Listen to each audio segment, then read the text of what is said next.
This week's episode of the HP Outdoors Waterfowl Podcast is proudly brought to you by Quack Rack. Quack Rack is premium decoy and gear hauling solutions for your UTV or boat.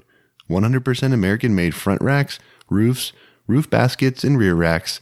You can get an inside look by checking out episode 75 of the HP Outdoors Waterfowl Podcast.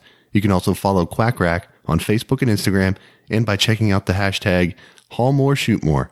Visit quackrack.com today. You are listening to the HP Outdoors Waterfowl Podcast, episode 101.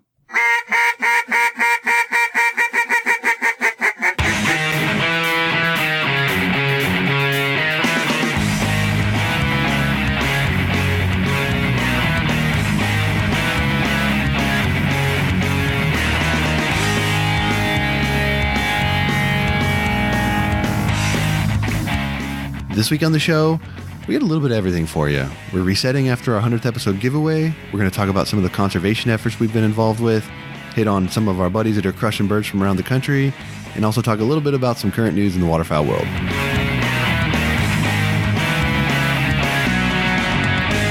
All right, welcome to the 101st episode of the HP Outdoors Waterfowl Podcast. Man, I'm going to have to get used to saying those numbers now. We are your on-demand audio source for all things waterfowl and waterfowl hunting. I'm your host, Josh Palm, and you can check us out at hpoutdoors.com. You can find us across all the social media platforms out there, Twitter, Facebook, Instagram. If you're on Facebook, you can head over to our Waterfowl Podcast listeners group. Hang out in there with myself, my co-host Dan Harushka. Dan, what's up, man? It's a good day, my friend. It's a good day. Indeed. If you're new to the show, welcome. If you'd like to catch up on any past episodes, you can head over to iTunes, Stitcher, Spotify, iHeartRadio, Google Play Store, anywhere you can find quality podcast content. You can find our show. You get caught up on any past episodes. If you're heading over to iTunes, we appreciate 5-star ratings and reviews. Helps other hunters just like you find our show. Before we get started too far down the road here this week, I want to take a minute just to thank Gunner Kennels, engineered for your dog, designed for travel, and built for your peace of mind. The G1 Kennel has set the new industry standard and put Gunner Kennels in a category all its own. Gunner was started to protect your pet, and it continues to be at the center of everything that they do. Gunner Kennels are dedicated to building the best and safest pet travel crate on the market. Man's best friend deserves man's best kennel. Check out their G1 series of kennels and accessories at gunnerkennels.com. Also want to thank Lucky Duck. About the only creature that they can't deceive is you. Lucky Duck is more than a brand. It's a lifestyle built around the subtle art of critter deception. While you're focused on the business end of your shotgun or rifle, know that they're completely focused on what matters most, you. Whether you're in the duck blind, dove field, on a predator stand, or chasing turkeys, they're confident that their products will help you succeed. Check out their full lineup at luckyduck.com and keep up with the latest news by following them on Instagram and Facebook and on Twitter. 737 duck calls, original design, select grade components, superior sound, and unparalleled service. 737 takes exceptional pride in producing the finest quality, best built premium calls in the market today. They're made right here in America and offered only direct to customers through their website. Shipping in the U.S. is always free, and international orders are also now accepted online. A 20-day money-back guarantee and a lifetime warranty accompany every call purchased. 737 duck calls lead the flock. Also want to take a second to thank Dunn Sporting Goods. Dunn's a family-owned and operated business with 2 locations in Peevely, Missouri and Marion, Illinois. They've got over 60 years dedicated to providing the outdoorsman with the best deals on hunting and fishing gear. Check out their selections at shopduns.com, as well as on Facebook and Instagram at shopduns for weekly specials and giveaways. They've also decided to create a special HP Outdoors discount for the listeners of this show, so you can use HPO to save 10% off when buying online with Dunn's. Some restrictions do apply. Also want to thank Camp Chef, Black Rifle Coffee Company, Native Eyewear, and Ukanuba. Again, we say it every week, but these companies support our show, so please support them in any way that you can. One way that they also support you is through discounts. You can head over to the HP Outdoors website, check out the discounts page, find out how you can save 10%, not just with Dunn Sporting Goods, as I just mentioned, but also 15% off with Black Rifle Coffee Company, 10% off with White Rock Decoys, 15% off with 737 Duck Calls, 15% off with Alpha Dog Nutrition, 10% off with Gunner Kennels, and a new discount that we got to get up on the website yet is 10% off of the Ridge Wallet. You can check out the Ridge Wallet at ridgewallet.com. Dan and I are both running those now, and you'll hear more about those down the line, but also another great opportunity for savings. So definitely check those out. There was a big lip smack from me there, Dan. It's been a while since I did that. Anyway, what's going on, man? We're kind of catching our breath here after this 100th episode giveaway. It's been a whirlwind. I don't think I've seen my email inbox blowing up as much as it has the last couple of days in quite some time. Yeah, so all the winners have emails. The list is posted on our Facebook group and our main Facebook page. I carbon copied us on all the emails. So everyone I sent out, I just made sure that we had a copy of it to make sure that it indeed went through and everything was kosher on that end. But man, so many emails back right away, people thanking us, and we can't thank the sponsors enough of all the great prizes. So it was a lot of work. There's still some shipping to be done on my end and the company's ends, but we're gonna go on some hunts with some of these people, and I am pretty pumped, man. Yep, no doubt. I'm excited, and I think that's probably one of the things that we'll touch on a little bit this week in the show is that this week is, we're calling this episode The Mission because, we're going to talk a little bit about, we'll spend a lot of this episode talking about your efforts with your local Delta chapter, and you have an interview with your local Delta president. You guys talk a little bit about some of the things that you've done locally, and kind of, just highlighting the grassroots efforts of conservation and growing the sport and how important it is and how effective it is. And, to that end, kind of the mission of, that we set out with this show when we started about where we wanted to go and what we wanted it to be. And now that we're 4 years into this deal, kind of where we see it going and kind of what we can, what you all can expect from us over the next, throughout duck season and into next year and things like that. So we've got a lot of things going on, and maybe we'll touch on some of that stuff and, just kind of show and hopefully encourage some folks out there.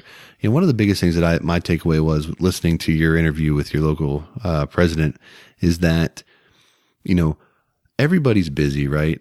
Everyone's got life going on, and it's hard to carve out time for things. And, volunteering with your local DU and Delta chapters or whatever organization you have local to you, it's hard because it takes time out of your day. But those chapters locally all over the world, the map, or not all over the country, the map dot towns that have Delta chapters and DU chapters that are doing just phenomenal work. It's inspiring to see, people out there kind of like doing the hard work for something that we're all super passionate about. So I think it's worth highlighting. And I hope that after this episode, if someone hears this and they're not at least somewhat engaged at some level with their local conservation organizations, hopefully this will inspire you to do that and get out there and have an opportunity to make an impact on, the hunting in your area, the hunting laws, hunter access, have an opportunity to influence a kid, maybe an adult that's never been, introducing new people to the sport is a really fulfilling and rewarding thing if you've ever had the chance to do it. And I know, just talking with you kind of offline about this past weekend, it was a really great experience. And I'm hoping that a lot of people feel the same through this episode. Yeah. And it's funny to see, cause you get a lot of people that will argue, should you go DU, should you go Delta, should you be in both, whatever. And, the thought process behind each organization is a little different. Who protects what, who puts money where. And when it comes down to the grassroots effort, like what we were doing, like both clubs are going to have people doing youth field days, doing, the hunter recruitment, doing all the cleanup around lakes or around rivers, stuff like that. And, as much as the millions of dollars matter in the actual duck production and everything that, from trapping predators or whatever it might be that people really get into, there's a lot of work that's done by the average Joes like ourselves in the hunter recruitment and the talking to people and getting the information out of what we do and why we do it. And it was a great time. I think we talked a little bit about it last episode, but just having those kids out there and seeing them walk by and playing and they'll get a little snippet because people were sticking their heads in while we were doing it in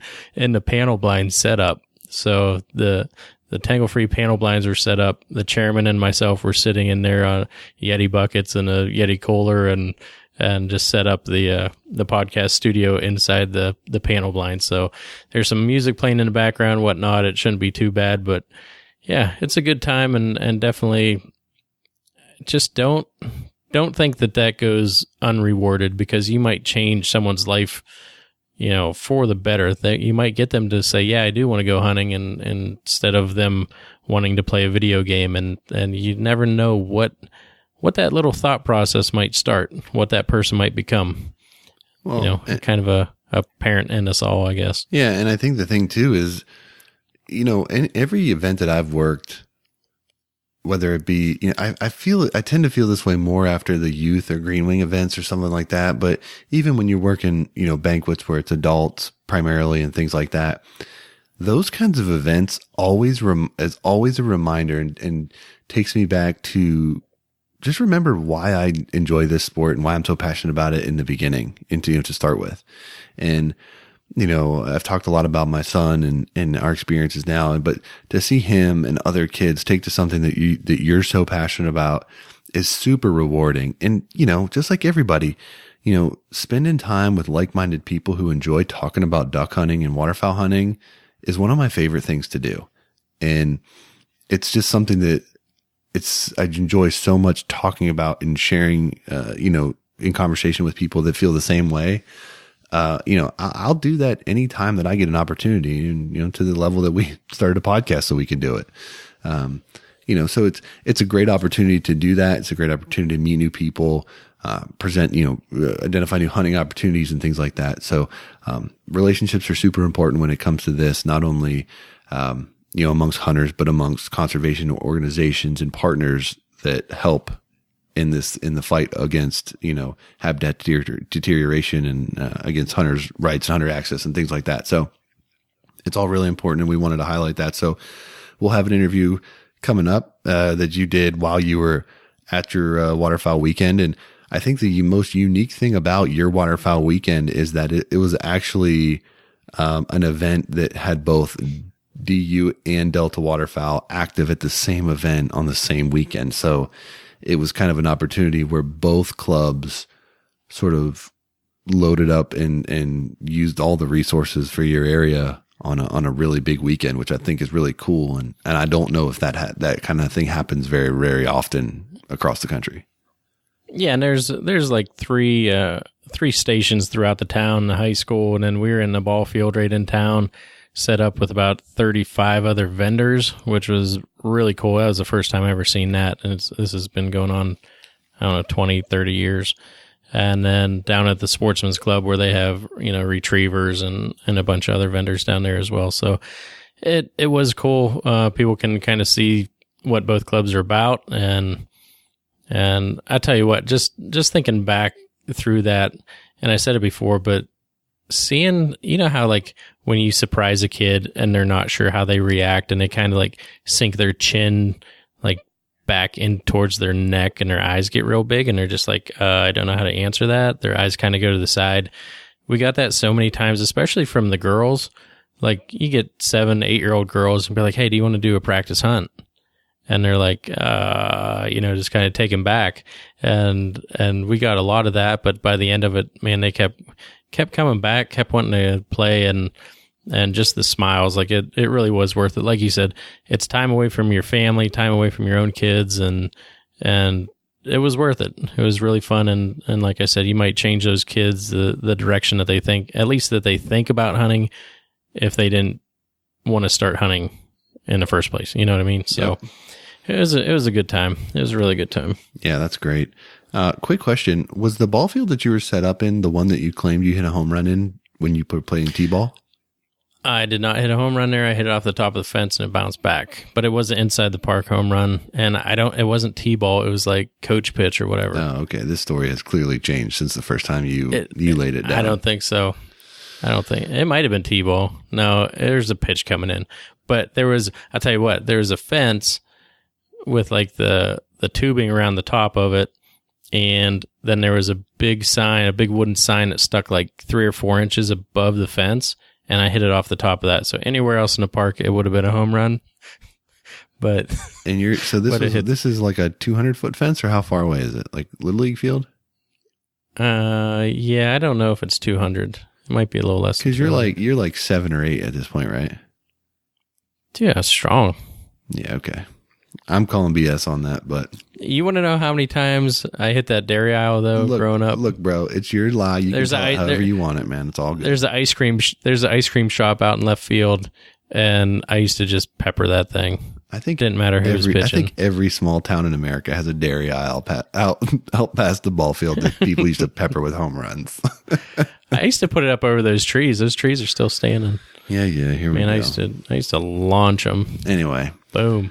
Well, it sounds like it was a great weekend, and I'm looking forward to everyone getting a chance to kind of hear some on-the-ground audio of what was going on at the time and kind of get a sense for that. So really cool stuff coming up with that.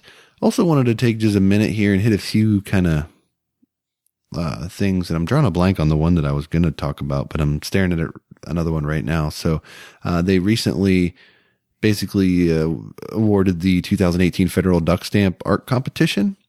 And Scott Storm, a guy out of Minnesota, I believe. Freeport, Minnesota, has a acrylic painting of a wood duck. And it's like breathtakingly beautiful. I mean, it's an amazing print. Very, very nice. And I think it's cool having like the decoy in the background. That's sort of a unique element, and it's just the wood duck for me as an Eastern duck hunter is just kind of holds a special place, and it's just such a a captivating duck when you look at it. It's very cool to see it on the federal stamp, and I think that it's much deserved win for Mr. Storm. I might try and figure out a way to get a blown up print of that.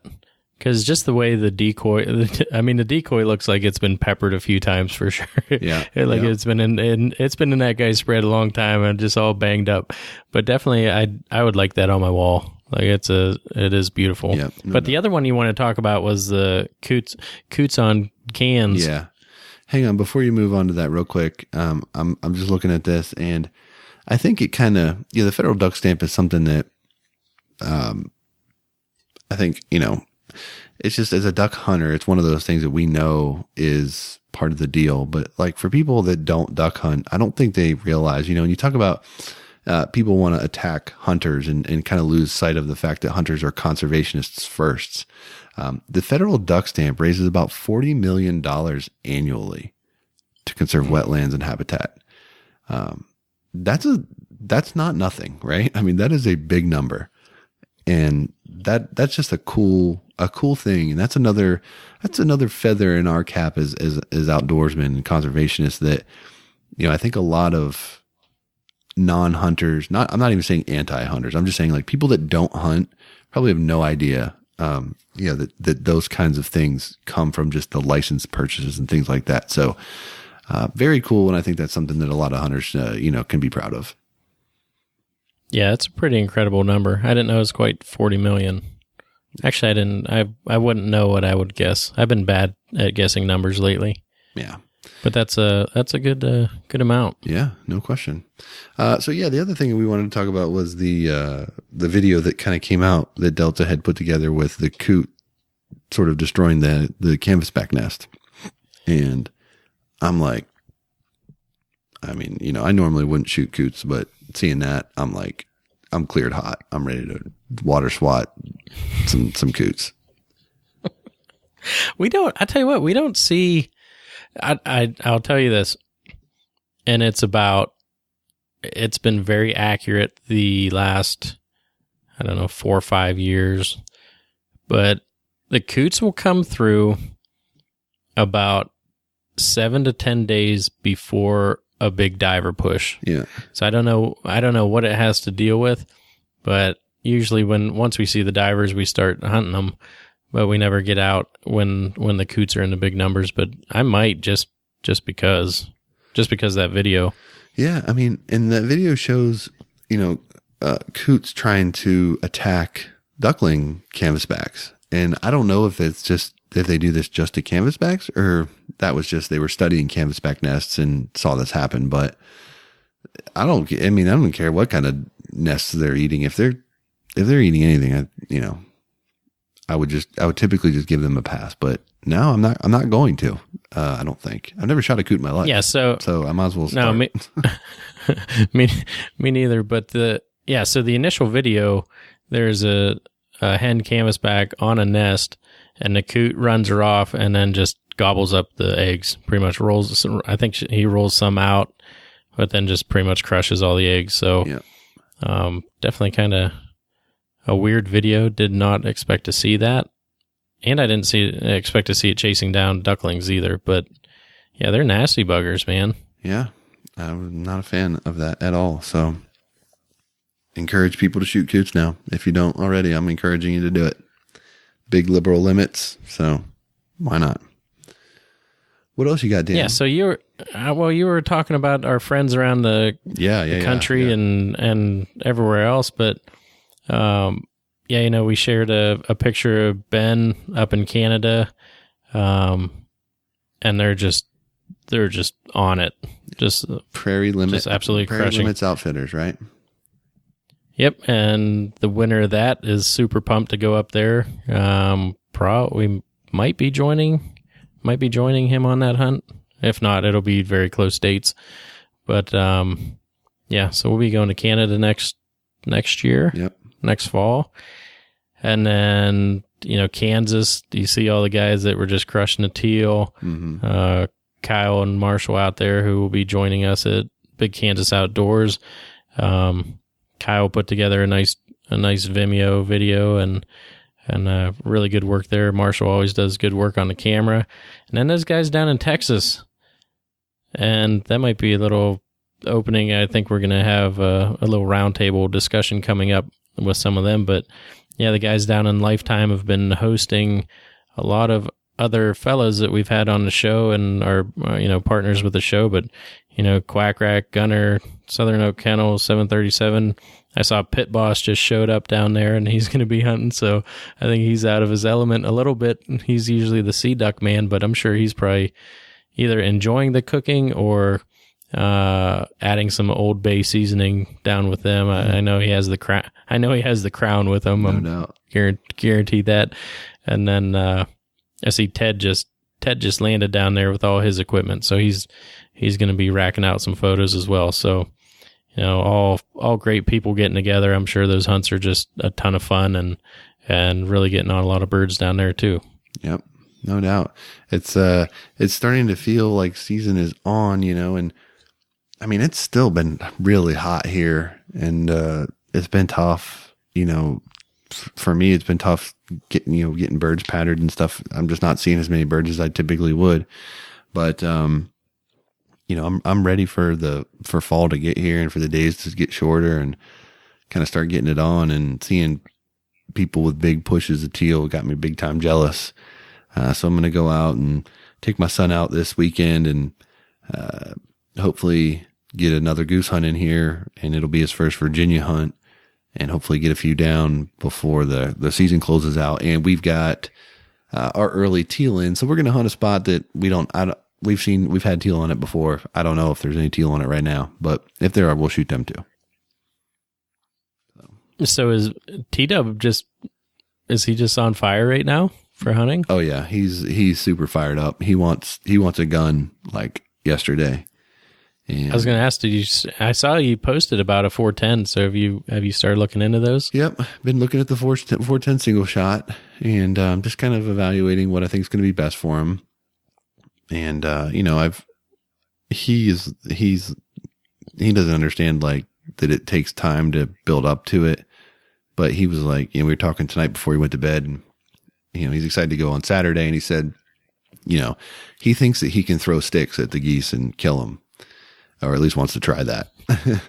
And, I mentioned to him that we're going to get him a gun, and he can learn firearm safety and how to handle it properly and how to shoot properly and all that kind of stuff. And he was like, so do you think by like the end of October, I'll be able to like get all that stuff done? And I'm like, I don't think it's quite that fast, buddy. But, I certainly don't want to discourage his excitement. So I'm trying to keep him excited and all that good stuff. So, it's fun to see him just be torn up with it. And, I was concerned because we had a great first experience, obviously. And, him and I haven't hunted since that time we were up in PA with you.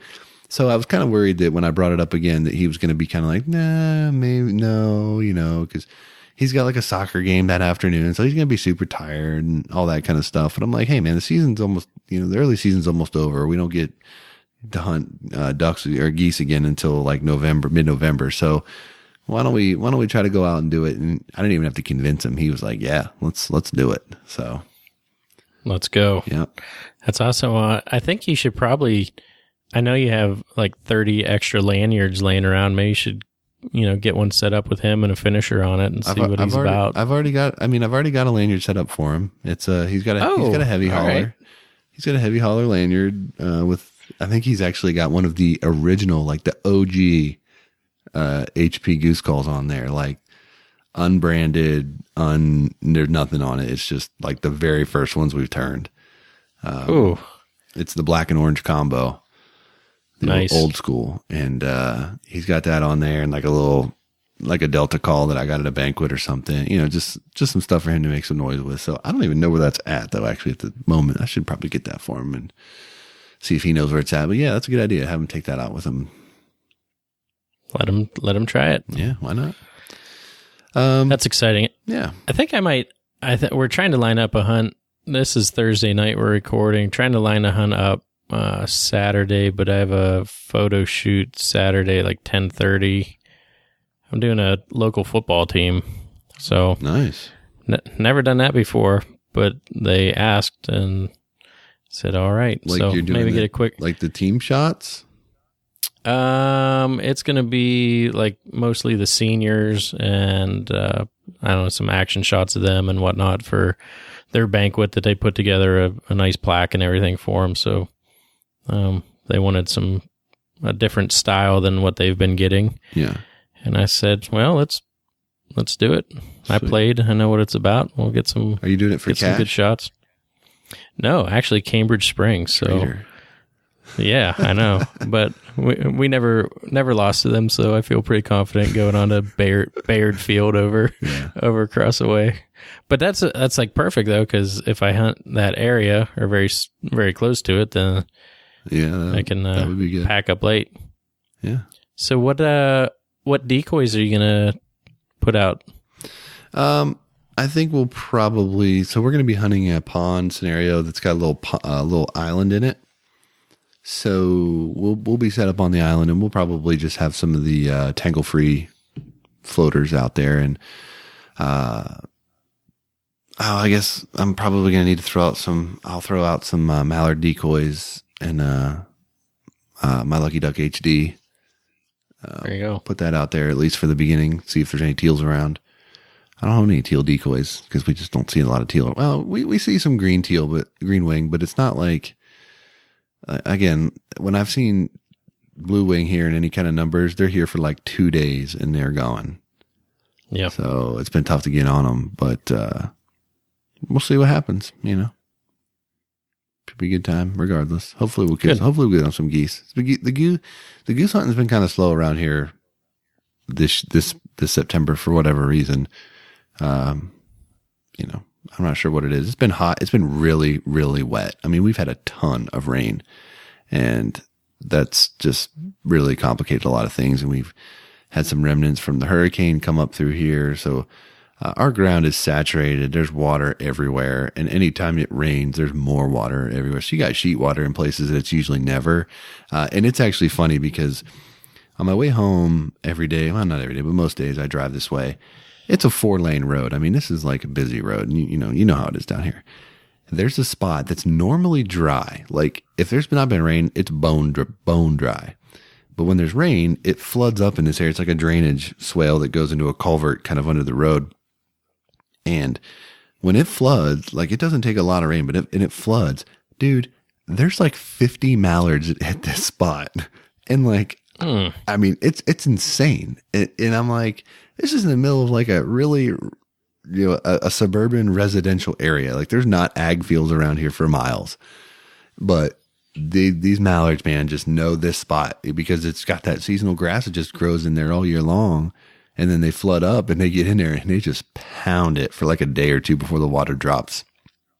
And every day when it rains, you get these heavy rains, I drive by there and they're piled up in there and I'm like, oh man. But I mean, when I'm telling you it's on a 4-lane road, I mean, it's like 3 feet off the side of the road and it's a big flooded area, but it's super close. So there's just no possible way to hunt that. I want to know, when you run your spinning wing decoy, what's your go-to there? Do you have it on a timer, like the on-off? Do you run it all the time when you're duck hunting? How do you do that? I typically just let it run. I'm always concerned about it when birds are working, if I let the wings stop, because if they stop, not both sides of the, sometimes the white side of the wings can be exposed up and it doesn't, it could flare. I think it's more natural just to have them turning. But that, I've done it both ways. And if it just runs and birds don't finish, I'll change it up. But I like to typically just kind of let them run. So we went and ordered dinner from the Spillway Inn a couple days ago, and we went down to the Spillway, parked the truck, put the tailgate down, and sat there and watched. I mean, there's ducks and geese everywhere, and I'm watching, and just way, way back off in the distance, I'm talking like 800 yards, maybe 900 yards, like way back in there. All you can see are these little white flickers, and I was thinking, if the ducks can see that, and then as they're getting closer, like that turns off and you have some motion on the water, like those ducks just landed, I think that would just be killer compared to if they were going the entire time. Like unless they think that there's a lot of birds around and they keep landing and seeing that flickering, but I don't know. I guess that just consumes my mind. I think about it wherever I'm at, and obviously went down there just to watch ducks and geese, but that was definitely on my mind. So I don't know. I think I'm just going to keep testing it out. Obviously, I'm new to it since we just started last year, the end of last year, but I always put different scenarios through my mind. Yeah, I do think that having multiple forms of motion as the ducks get closer is helpful. So, I definitely want to add some of those quiver magnet things that we talked about with Ricky. I want to add those into my spread to get some more ripple on the water, because I think that will help the birds not just focus on a spinner if you've got it going or whatever. Because I do agree with you that you need to have multiple forms of motion, and maybe you set your spinning wing decoy on the furthest side of the spread in which you think that the ducks are going to come to. So as they're approaching, seeing the flickering of the spinning wing, they're now getting ripples on the water, or they're getting your jerk rig, whatever, they're getting multiple things, not just one. Cause I mean, if it's a dead still morning and there's no ripple on the water, but you got one spinning wing decoy beaten away, that doesn't look realistic. Right. But if you've got pockets of ripples into a cluster, a couple decoys that you got set up, and you got a jerk cord working on the perimeter, whatever, that multiple element of motion creates a more realistic environment that birds can see as they get closer. They're seeing more of that stuff, which is making it look more realistic. Not as they get closer, they're seeing less realistic motion, and they're starting to get nervous. You know what I mean? Yeah. Yeah. You want to know another thing I'm kind of jealous about? Send it. When looking at all these people hunting around the country, and there's so many of these potholes and stuff that are like a foot deep, maybe like 60 yards out, and obviously like great places for birds to go and feed, and you see their dogs running out and never get even up to their chest, they're running 60 yards out on a retrieve or something like that. I'm just like, we have no spots like that. Like, you go out 5 feet and you're testing the height on your waders. You know what I mean? It's just like everything around here is just more of it seems like a glacial scratch. You know what I mean? It's just a straight drop off everywhere compared to a lot of the places. And that's one thing that I'm excited about is we're going to go on a few hunts together and just see different places. And I don't know, maybe end up buying a bulldozer and creating some duck holes on my property or something. I don't know. I'm telling you, man, HP Duck Club, we need to make it happen. I'm in. We need to find a good spot to do it. That needs to happen. So, that'd be cool. Yeah, it'd be amazing. Anyway, so what do you think? You want to get into this interview? You got anything else you want to hit right now, or you want to get into this interview? No, you can run it. Like I said, there's a DJ playing real loud in the background, and a few announcements that you'll have to edit out because we paused it for a minute. But besides that, it was a good talk. Yeah, Tim took over and has done a great job as a chairman, and you can hear him talk about it. Yeah, cool. All right, well, let's do that, and we'll circle up when that's over.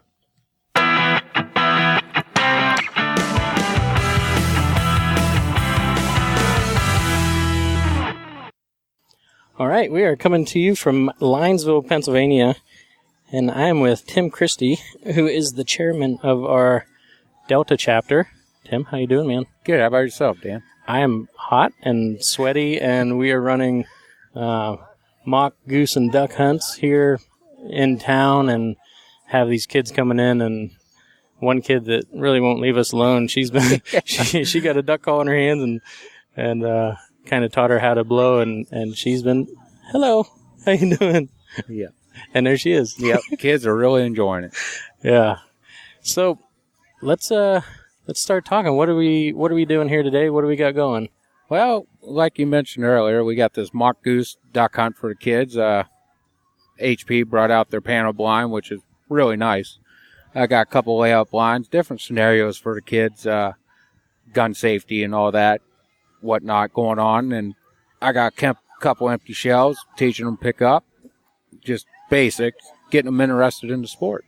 Yeah, man, and it's pretty funny because there's a lot of parents walking around that you would not peg as any type of hunter, and their kids want to get in here because we're blowing our calls and whatnot, and they get in and they're laughing and smiling, and their parents it's a little bit of a change of a tune in their face, because at first they're like, no, don't go in there, and the kids, please, come on, get in here, and they get in, and man, they're having a blast. So I am, like I said, I'm hot and sweaty. I've been running around. I was the duck and the goose for a long time. We have a couple dozen decoys set out.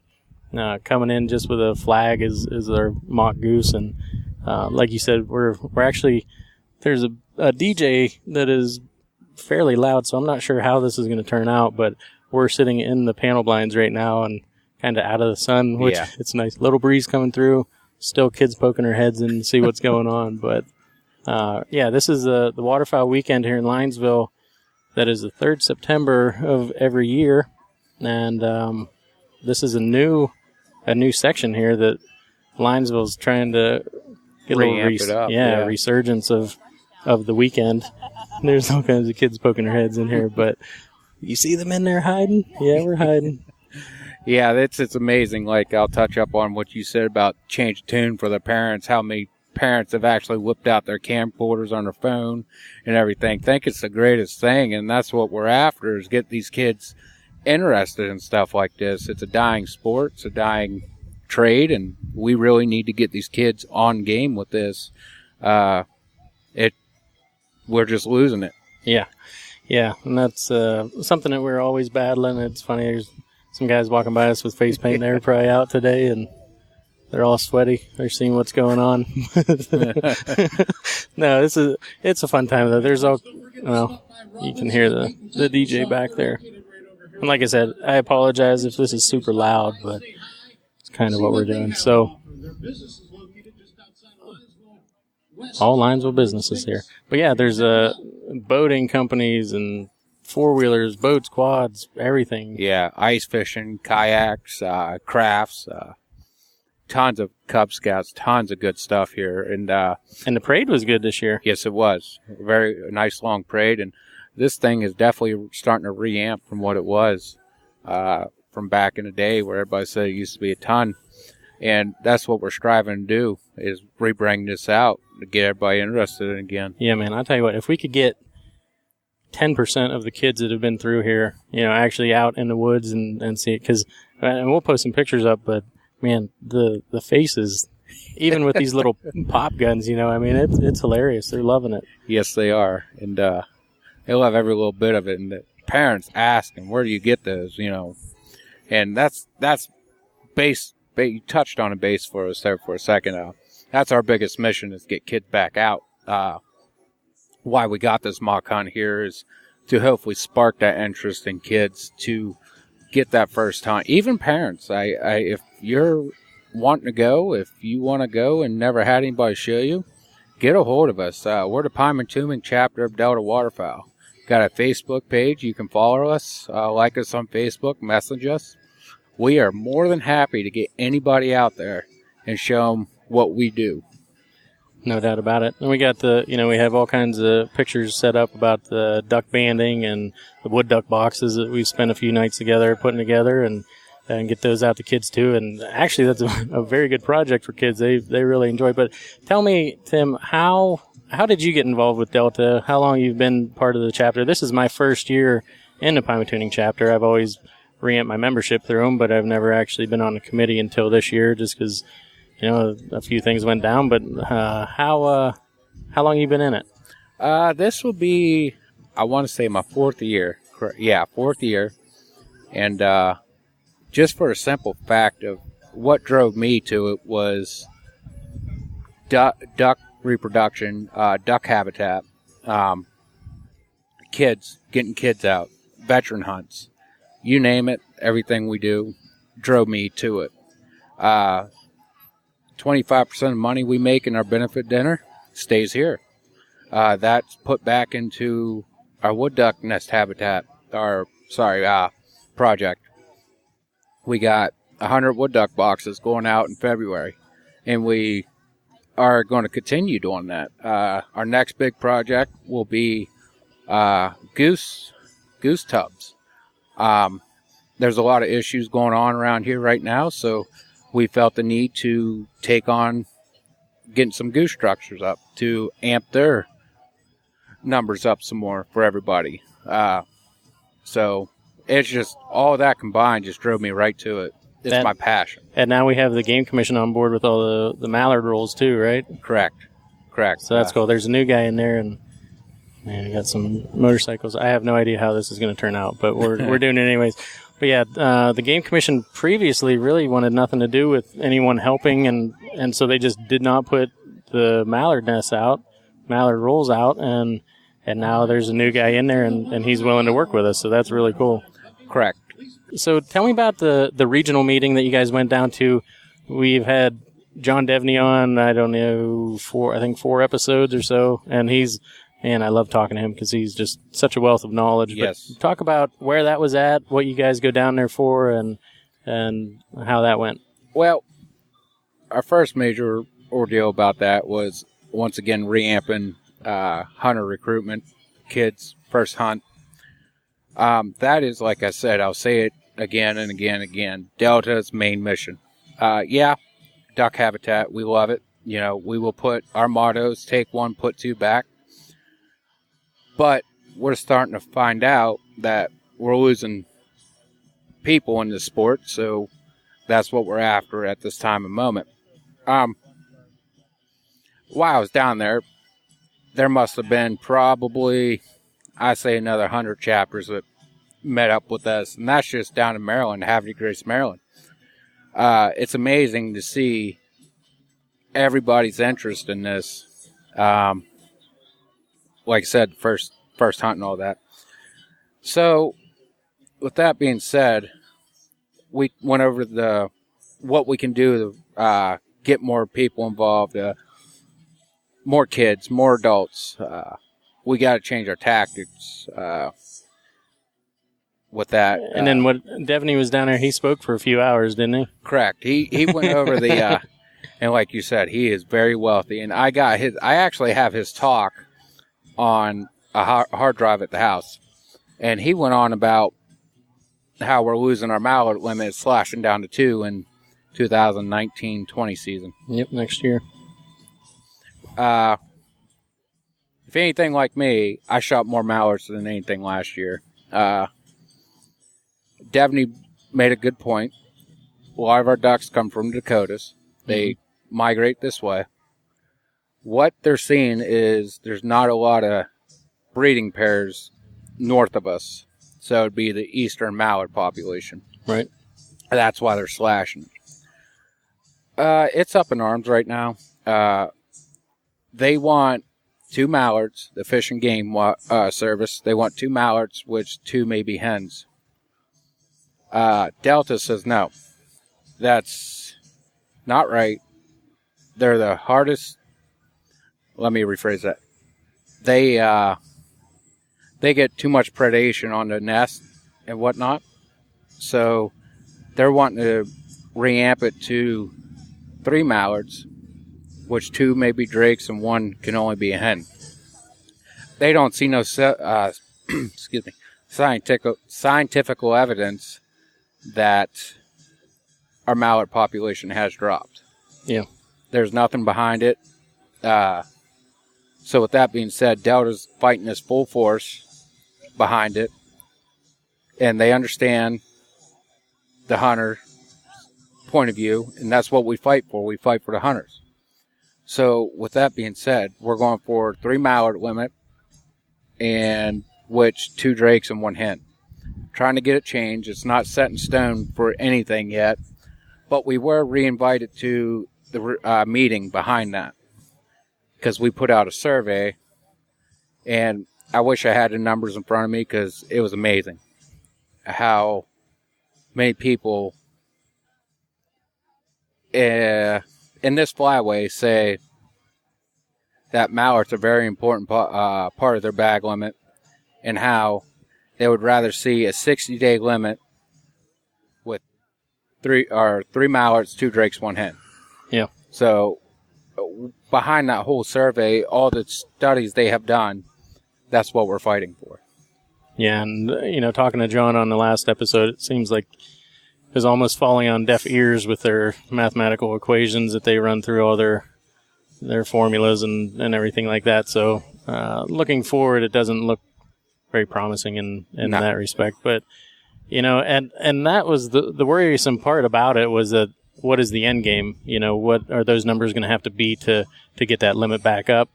And, if it's necessary to do, then fine, but have some kind of game plan to get us out of that as well. And, I think as long as we keep the 60-day season and can still try and get people out, if they have to do the 2 mallards, then, so be it. And hopefully it shows some kind of improvement, even though they don't know why it's down in the first place. But the Atlantic Flyway is just struggling lately. Correct. Very. If you look up the nesting surveys, yeah, everything's down. Yeah. I think there was 1 or 2 ducks that was actually up, but everything else down. And here, bring up another point. Sorry to jump this, but the pintails. Last year, we got dropped down to 1 pintails because everybody said, "Oh, hunters are over harvesting pintails." Wrong. Yeah. Wrong. There was no study behind that hunters were causing the decline in pintails. Pintails are very, very. Oh, how do I want to say this? They're very finicky on their population, up and down. But with us hunting them and everything, it does not show any scientific evidence that we are the reason for a decline. Right. So we fought for that, and Delta's the one that brought back 2 pintails. Now, unfortunately, we hunt Pennsylvania. We don't get a big number until after season. Hang on. Hold that thought, Tim. Hang on. Come here a second. What's your name? Phelan. Phelan. Did you have fun doing the mock hunt today? You did? We got a big blue-eyed girl just sitting here and wants to do the hunt again. But are you going to be around for a little bit? Because we're just going to talk for a few more minutes, and then we can bring you back in. Okay? Where's your duck call at? Your uncle has it. Okay. Well, let us finish up here. Give us a few minutes, and then we'll get back with you. Okay? Does that sound good? Thank you. That just shows you right there, folks, that there is an interest out there. Kids are wanting to do this. You just got to get out there and after them and bring it to their attention. Yeah, the time put in. Yeah, so let's see. Pintails are going back up to 2. Correct. But their numbers are horrible again. So talking with Devney on that last episode, he said that there will definitely be a decline next year again on them. So yeah. But the whole thing, we always say, or I guess it's not us, but there's other people that say, hunting has no effect on them, but there is a mortality rate, which hunting is included in their numbers. So that there is some damage being done from the hunters. So ultimately, if we are killing more and need to step back a minute, I guess that's what we got to do. I agree 100% on that, and that's all we're for. Is like I said, take 1, put 2 back. And yeah, we will slash back to 1 on the pintail, and which, like I said, us being around here don't have much effect, Linesville area. But you go somewhere else, Canada, for instance, up north of us, they love pintails. They shoot them, and they have tons of them. Yep. That's where they're going to see the effect. And this goes along to study. I don't know if anybody remembers when they amped the wood duck limit up to 3. Yep. There was a big worry that the southern boys were going to devastate the population. Wood ducks are by far awesome. Their population is just booming. And resilient too. Yes. So talk more about the history of the Eastern Shore in Maryland where Delta held this meeting.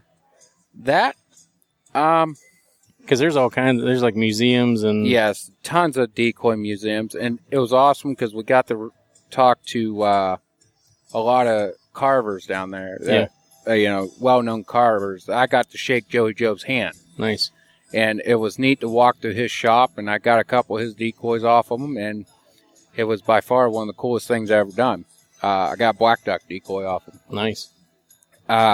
Just walking through that, it's just seeing it, you got to be there. It just takes you back a few years. Yeah, and where we were, it's just like, to me, it looked like I was stepping back in time. White column houses, and all they talked about was duck hunting down there. That was their way of life: duck hunting and sea fishing, crabbing, and all that. It was pretty cool. It was awesome. Now, how many is there one museum, or is there? Because it seems like if it is one museum, there's a ton of different rooms with different setups. Is that how it is? Yep. I need to go down there. Yeah, it was a big place. Decoys, pond decoys, and they had name brands, Mitchell's and all that other decoys. It was just an awesome place. Seeing how it was done back then till today, plastic motor decoys. It's crazy. Yeah, wooden paint decoys, just amazing. Detail. Man. Yeah, I definitely need to make that trip. So tell me how has your early season been? Early season? We're only a couple weeks in here, but yeah, and it's no duck. We don't have an early teal here in Pennsylvania. Ohio does, right? Yes, correct. Do you ever go over there for that? No, I do not. I haven't made that either. But we have an early goose, which in this area I've talked about. We have one bird limit. If you head a little east, it turns into 3, and then further it turns into 8 in the early they changed season. that 3 to all 1. That's all 1 now. Yeah. Well, I'm glad I haven't hunted that. Yep, it's all one bird now, and why? Well, there's a lot of misconception there that we are now shooting resident birds. Our southern James Bay is not coming through. The migrants, they all went to Ohio to Mississippi. Okay. So we are shooting nothing but resident birds. And they're just figuring that out. Mm-hmm. And they're still oiling nests. of our resident birds. That is our biggest fight from people around here. You'd be amazed how many people come up to my dinner, my big benefit dinner, and say, what can we do about oiling eggs? What can we do? Well, honestly, I can't do nothing. That's a state park thing. They get permits for it. That is why we're putting goose tubes out. Yeah. And to reamp this resident population so we can hunt more than one bird. It was to a point they were going to close early season here in this area. It's unreal. Yeah. So they go and they oil nest so there's not as many birds. Then they drop the limit. Why don't you not nest them, keep the limit the same or up it, and let people hunt and get more people into hunting? I agree 100% on that. And it's just, like I said, it's a state park, and they invite those geese to that place. When you mow grass down to the edge of the lake, prime goose, they're going to come. Yep. It's a big invite to them. That's unreal. That's the whole story. That's why we're into our goose tubes, our goose tubs are next. I'm fortunate enough to have a guy on my committee that owns, he just told me, Britton Ernst, he owns 8,000 acres because he's a big seed company. And boy, let me tell you, the geese we're going to produce on that. There you go. And it's all public hunting. Love it. Yeah, you do have to get a permit from them, right? Or permission slip. Yes, permission slip. On their properties. Yes. That's solid. So how have you done this year? Work played a big influence on my hunting season, like everybody else. Our first day, I should have shot more during off season, unfortunately, but we ended up with 18. Not terrible number, but if you look at how many geese come in, bad number. The shooting was terrible. A stink bug on my equipment. Get out of here. Get it off there without turning anything off. Well, I heard a lot of people had success. Talking around, a lot of people had a good time first day, and they're still banging at them. I haven't had a chance to go back out. Haven't had a chance to even go after any doves. Which I do like what the Game Commission did. You're allowed to hunt doves right off daybreak now. Don't have to wait till noon. Yep. And that's fantastic. Yep. I went out the other day with my older daughter because she wanted to go with me, and we killed one dove, came up, cleaned it. She's with it, just watching it and just loving it. And so then we ended up wrapping it in bacon and throwing it on the grill, and everyone wanted some. It was funny. Well, my wife was actually taking a bath. She doesn't listen to this, so it's okay. She was taking a bath, and the girls ran in with the dove and held it over the tub when she was in there. And I just heard screaming. I'm like, oh my gosh, what is going on?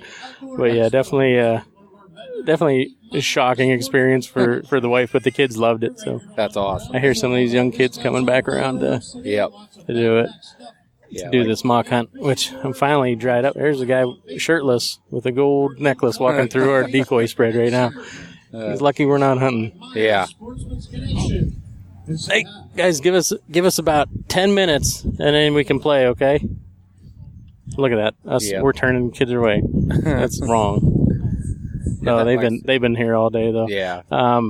So what is your goal for our chapter? What do you want to see done? What do you want to see membership-wise? And just any plans you got going forward. So we are from the New York border to I-80, from the Ohio border all the way over St. Mary's area. Correct. A little, almost halfway, not maybe a third across the state. Yeah. I guess it's a wide state.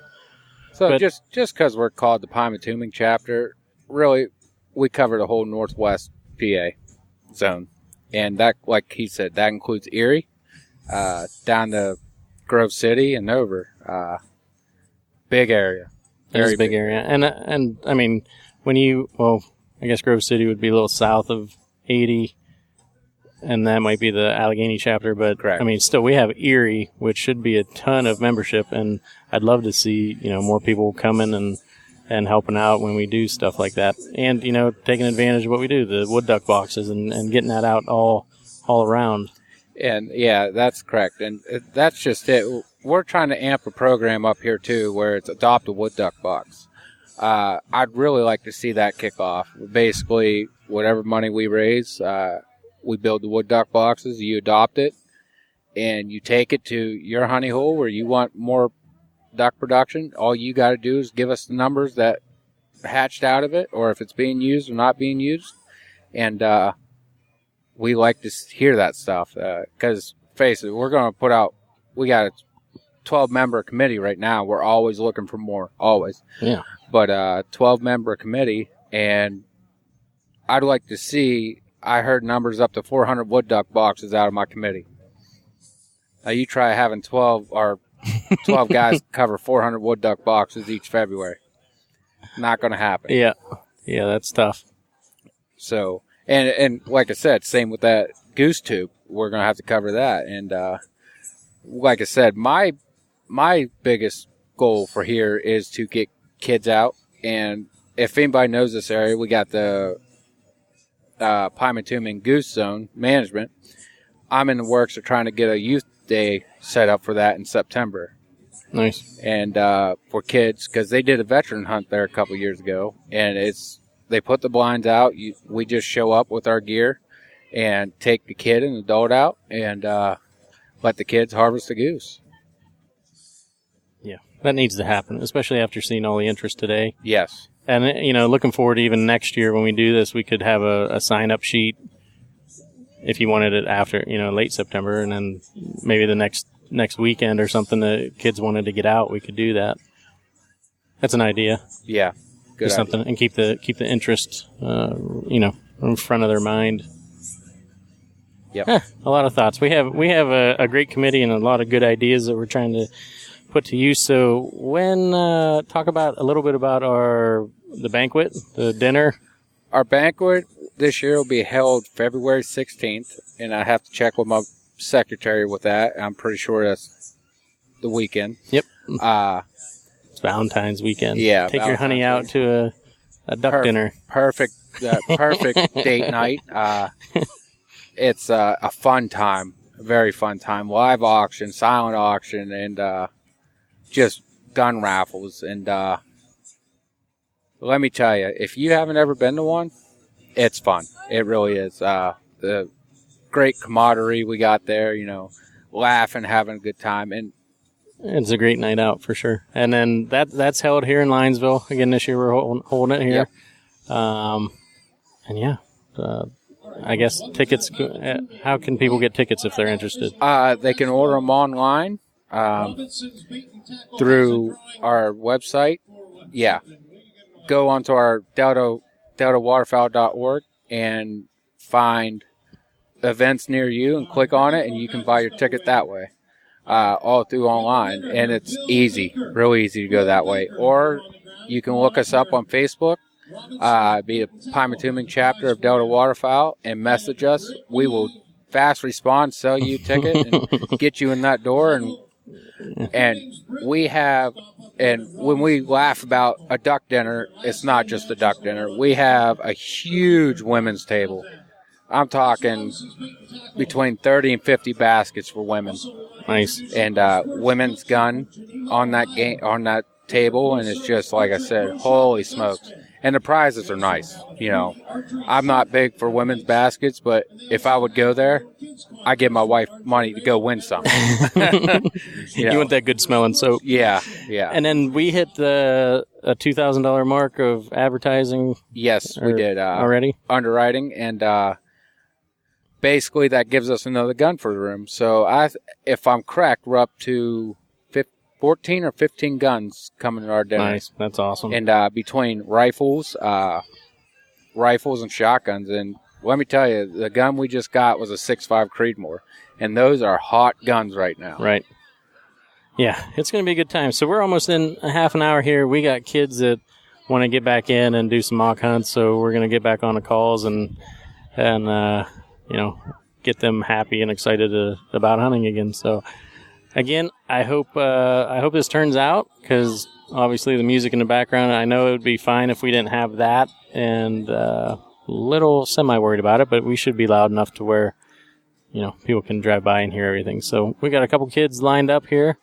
Tim, thanks again. Thanks for all you do. Thank you, and Dan. And we'll talk to you guys soon.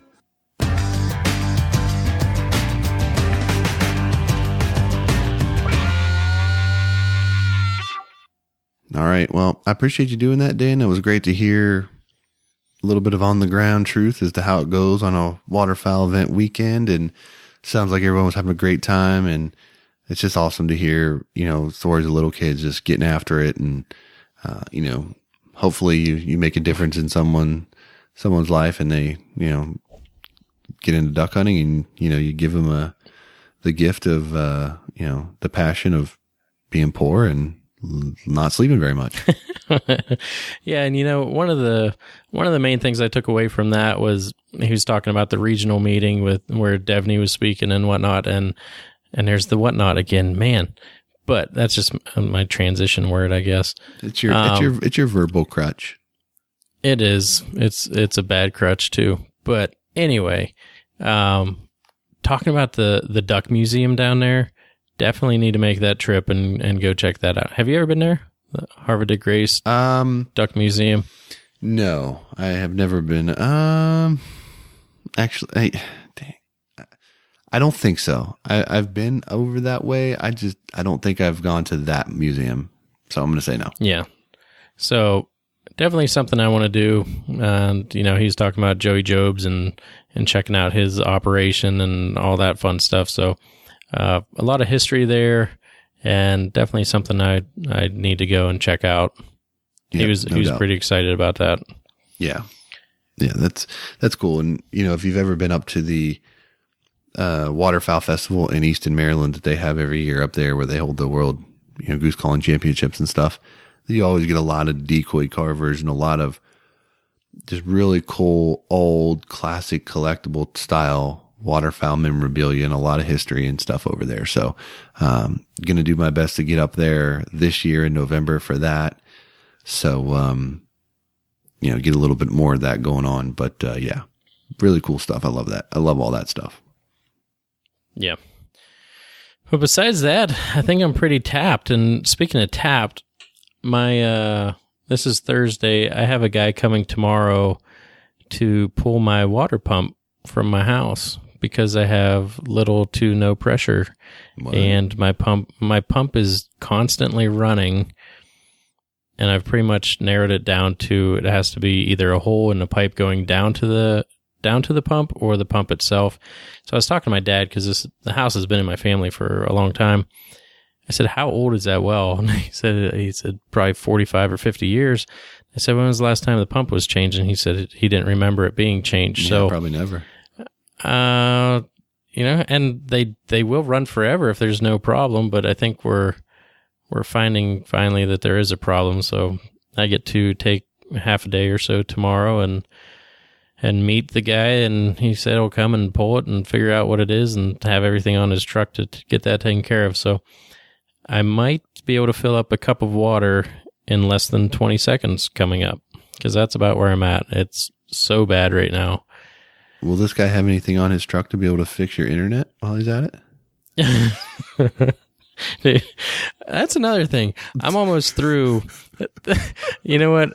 This has been like a nightly thing for me. Like the Netflix. I'll get on Netflix, watch a show, and the wife was into like Nikita or whatever that was for a while, and she like skipped ahead because we'd record an episode and she'd watch like 2 or 3 shows or whatever. So we started watching Sons of Anarchy. Well, I'm on the last season and maybe like 10 episodes left, I think. And the last 2 nights, for whatever reason, the Netflix won't work. And it's been like very frustrating because it's like getting good. The Jax's wife got killed by his mother, and just we're getting to the spoiler alert. Yeah, for anyone that hasn't watched or wants to start, but it's been a good show, and yeah, I just want to get it finished. I feel like binge watch, man. I get it.